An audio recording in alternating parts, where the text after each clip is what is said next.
अस्सलाम वालेकुम training zone के नाज़रीन, warmly welcome to all of you with another important video. बहुत अहम वीडियो है, स्पेशली उन लोगों के लिए जो बहुत ज़्यादा परेशान हो जाते हैं जब सऊदी अरेबिया या गल्फ कंट्री में पहुंच के उन्हें पता चलता है कि उनका जो कफ़ील है, उनकी जो कंपनी है वो रेड में है। तो नो डाउट कि जो कंपनी भी रेड में है, उस कंपनी के जो बंदे हैं वो आगे जॉब तलाश कर सकते हैं। जो भी उनके एम्प्लॉइज़ हैं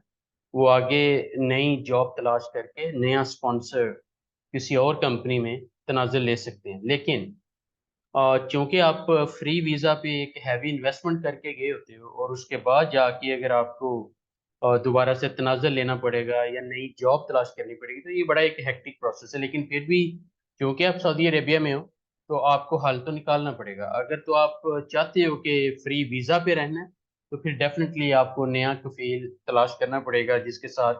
आपको अपनी जो कफ़ालत है, वो भी सेट करनी पड़ेगी। एंड मोस्ट इम्पोर्टेंटली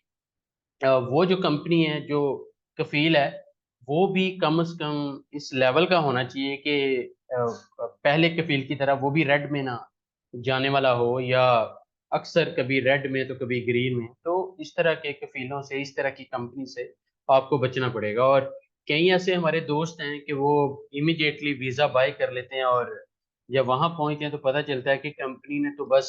वीज़ाज़ लेने के लिए और बंदों को ये वीज़ा सेल करने के लिए वो कंपनी ओपन की थी, और अब उस कंपनी को जो है वो द डैम केयर कि वो रेड में जा रही है या कहाँ पे जा रही है, क्योंकि उनका जो मकसद था वो यही था कि आपसे वीज़ा के पैसे लेने हैं, आपसे वीज़े की मतलब, और उसके बाद जब आप वहाँ पहुँच जाओ तो कई ऐसे केसेज़ हैं कि इकामे के पैसे भी ले लेते हैं, लेकिन इकामा चूँकि उन्होंने बनवाना नहीं होता आपका, सिर्फ़ उनका उनके बिज़नेस की नेचर ही इसी बिज़नेस मॉडल पे है, जो कि बड़ी खतरनाक है खैर। सो इस सारे प्रोसेस में सिंस अब आप सऊदी अरेबिया में हो और एक हैवी इन्वेस्टमेंट करके वहाँ चले गए हो, तो अब आपको दिलेर होना पड़ेगा, आपको कहीं न कहीं सॉल्यूशन निकालना पड़ेगा। और बेस्ट पार्ट इज़ कि एटलीस्ट सऊदी गवर्नमेंट की तरफ से ये फ्लेक्सिबिलिटी है कि अगर आपका कफ़ील रेड में है, तो आप किसी और कफ़ील के साथ या किसी और कंपनी में तनाज़ा लेके खुद को सिक्योर कर लें। लेकिन ये भी एक दिस इज़ अनदर इन्वेस्टमेंट। और अगर आप समझते हो कि आपका स्किल सेट काफ़ी हैवी लेवल का है, तो फिर मैं ये आपको ज़रूर सजेस्ट करूँगा कि आप उस स्किल सेट को बेस करते हुए और अपनी प्रेज़ेंस जो आपकी सऊदी अरेबिया में है, उसका फ़ायदा उठाते हुए एक अच्छी जॉब पे लैंड अप कर जाएँ, और देन योर इकामा and everything will be taking care of your new sponsor. कि थोड़ा खा लें, लेकिन मतलब सुकून से खाएँ। और अगर आपने फिर भी आज़ाद वीज़े पे रहना है, फिर भी एक आज़ादी एन्जॉय करनी है कि जब मर्ज़ी आप अपने कंट्री आ जाएँ, जब मर्ज़ी जिस मर्ज़ी स्पॉन्सर के साथ काम करें, जिस मर्ज़ी स्पॉन्सर के साथ काम ना करें।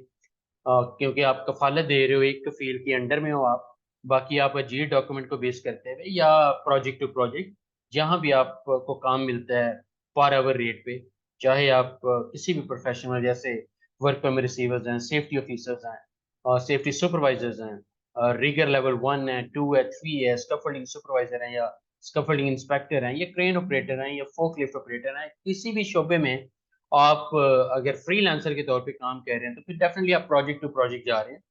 तो अगर आप इसी तरह आज़ाद रहना चाहते हैं कि जी जब मर्ज़ी आप अपनी आज़ादी से, बजाय इसके कि एक स्पॉन्सर के अंडर आप खुद को कैद में ले जाएँ, अगर आप समंदर में रहना चाहते हैं, तो फिर you have to bear the cost you know. और वो कॉस्ट यही है कि आपको कफ़ालत भी देनी पड़ेगी, आपको अपने तमाम एक्सपेंसेस खुद डील करने पड़ेंगे, और उसके बाद कुछ ना कुछ बचाना भी पड़ेगा, ताकि आप भी ग्रो कर सकें और अपनी फैमिली को भी सपोर्ट कर सकें। तो जितने भी मेरे दोस्त हैं, मैं उनको ये ज़रूर कहूँगा, स्पेशली जो ये विशफुल थिंकिंग लेके बैठे हैं कि उन्होंने सऊदी अरेबिया या यूएई या किसी भी कंट्री में जाना है, गल्फ स्टेट्स में स्पेशली, तो वो वेरीफ़ाई लाज़मी करें कि वो कंपनी कौन-सी है, उनकी गुडविल किस तरह की है, उनका स्ट्रक्चर कैसा है। वो बिल्कुल एक स्मॉल कंपनी है या कि एक बड़ी कंपनी है। उस कंपनी का इकामा 96,000 में 9600 पर ईयर में बनेगा, या कि